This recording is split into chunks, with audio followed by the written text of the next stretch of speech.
What are the biggest mistakes that brands are making when it comes to their meta ads? Let's talk about that. Matt, we're back again. We are here in the Tea Talk set, and we are talking. It's warm in here today. Sorry, it is warm. Yeah, we have an air conditioning unit above us which we can cool ourselves down with, but we can't while we're filming. So you got. So I'm taking it for the team today.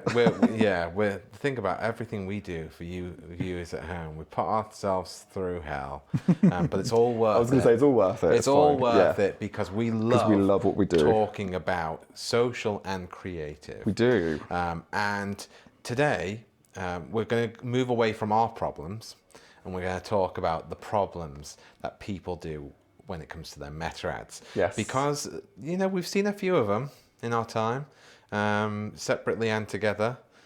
We have seen a fair few mistakes, and it's very easy to fall into the trap of making a couple of these mistakes, which will ultimately just completely ruin what you're trying to do on Meta. Yeah. We even did a full episode about one of these. So why don't we go off into the first one and just talk about the hook. And again, if you haven't seen our episode on what you need to do in the first 3 seconds, go and check that out as well. But in this instance, we're talking about the hook. The hook, in this instance, doing a slow intro. Yeah. That's or their lack of a hook. Or their lack of a hook. Yeah. It just isn't anything that's grabbing my attention. Yeah. But yeah, I think one of the biggest mistakes when it comes to the hook and not having one, or basically the intro's too slow. Yeah. It's just a bit. Come on, like where's the momentum? It's just you're just waffling on and on and on, and you're just there's nothing there to grab the attention of people. Exactly. And one of the biggest mistakes that I see people make when it comes to the hook and generally with ads is putting too much emphasis on the branding and almost opening the video with the brand. Yeah. And there's a time and a place for that. Yeah. But social isn't, because we need to get their attention really quickly. Yes, because it's not such a bad thing to do a call to action at the beginning, but when you're just doing, this is who we are, this is our logo, this is all of our colours and nice things, you do have to ask the question, who cares? Mm-hmm. Because at the end of the day, you might think that your brand is amazing and that what you do is great and that everything you put into it is fantastic, but that's not what's going to grab certain people's attention. Exactly. So yes, you've got to make sure that you don't fall into that trap of just doing an intro that's not going to grab people's attention. And if you want to go into more detail about that, go and check out that episode where we talk about it, because we're going to talk about way more stuff in this episode, so we don't have the time to go in as deep down as we did in that episode, but it's fantastic, so go and check it out. Yeah. Just real quick as well on the branding piece, it's not about not putting your branding into an ad, because there is consideration for brand awareness and brand uplift, and providing that's being measured. But there's some really clever ways of doing it. Like some brands, what they'll do is they'll have the first 3 seconds a very native feeling video that has a hook that, like we've spoken about, good hooks. But then it's like as a quick transition to the next scene, it might be a brand color with a flash of a logo or something like that. So it's really quick, there really subtle snappy. Ways but you're to just add drip feeding it through the video. Exactly.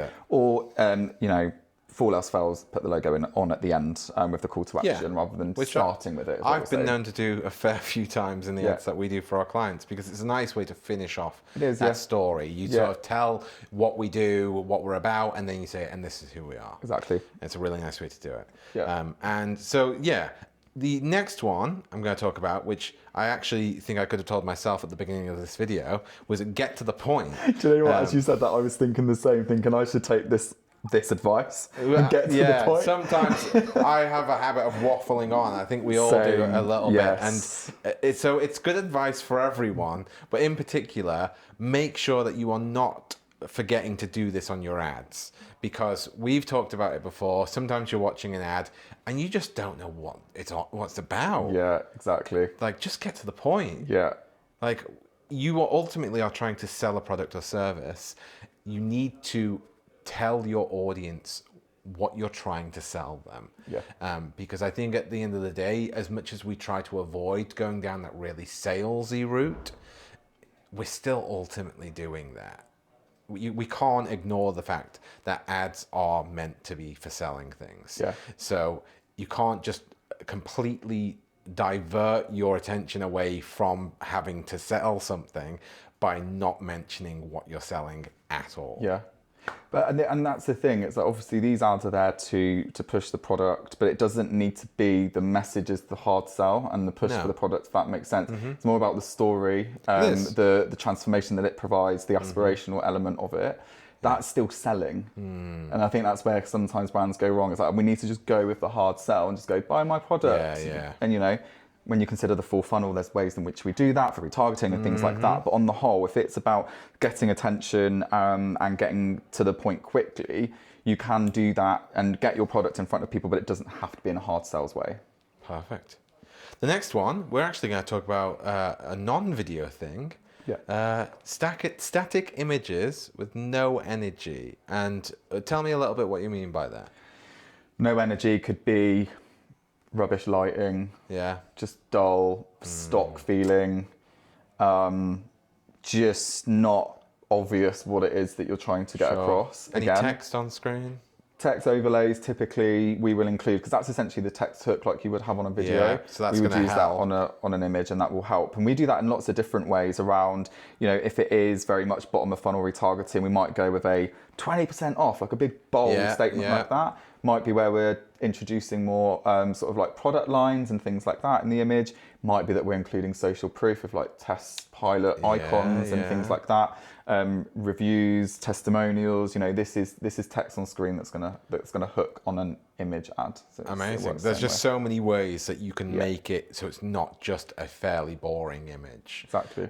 So don't make that mistake, because it's very easy to do, and it doesn't take that much effort to avoid that. Before we go any further, if you're enjoying today's Tea Talk, you'll love our Grow with Evergreen podcast. Specifically created for home, garden, and lifestyle brands, it's a podcast dedicated to discussing paid media and marketing. Every episode, we're joined by a brand that wants to grow online. We delve into their business, dissect what they're doing, and define a digital growth strategy they can take and deploy into their business. And best of all, you get to listen or watch along, then take those learnings into your own business. Make sure you check it out on YouTube, Spotify, and Apple Podcasts. But for now, let's get back to today's Tea Talk. And then the last one we're going to talk about actually is, and I think this is a really interesting one, is I've written down here, design over impact. Because I think you were saying before we started filming about how some brands, they get so bogged down in their brand guidelines that they almost kind of forget the point. And I think that's a really interesting one. I've definitely seen that before. You tend to find it a lot when you have brands doing their own ads, I think.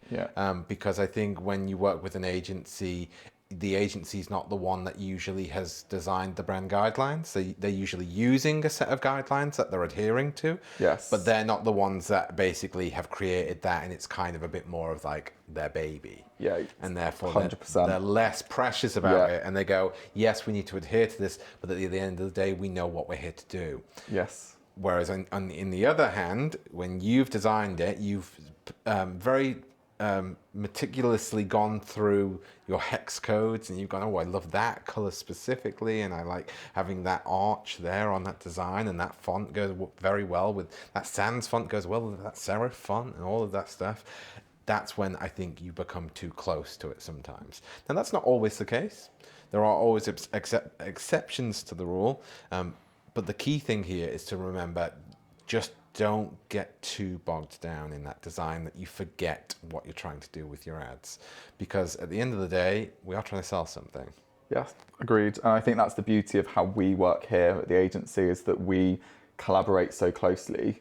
You know, the paid media team and the creative team. And, you know, we're briefing you on proven concepts that work, stuff we're seeing out there, data that's been, you know, working in ads before. We're going to prioritize that on a brief over, you know, make sure that you include this logo and it has to be like 5 millimeters away from that. And I've been in environments like that before where the platform has not been considered whatsoever. It's the brand agency that's gone, we've created a lovely brand and we have to stick to it. And I would be asking myself as a business owner that wants to invest in ads or is investing in ads, what's going to make the return at the end of the day?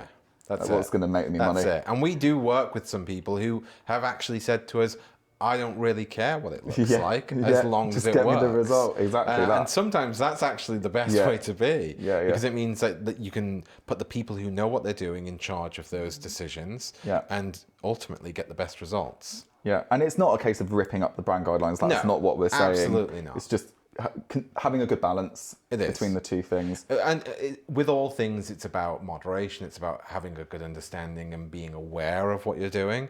And ultimately, as Aaron says often, you need to almost put the commercials first. You need to think about where you're actually going. You wouldn't get in the car without a destination in mind, so don't do the same with your business. And ultimately, with your ads, you just need to understand what is the point of these ads and how can we make them achieve that to their best ability. Exactly. And I think that's where we're going to end it today. So thank you again, Matt, for joining me and talking through Creative and Social. Always a pleasure. It's always a pleasure. And thank you all at home for watching. And make sure that you check out our other show, Grow with Evergreen podcast, where Aaron talks to a guest about their marketing challenges. It's available every single week. And we get guests in, whether in person or over the phone, over the internet. I say that so, and I'm showing my age there. On the interwebs. On the interwebs. Make sure you've got your dial-up on. And we will see you next time. Ciao for now.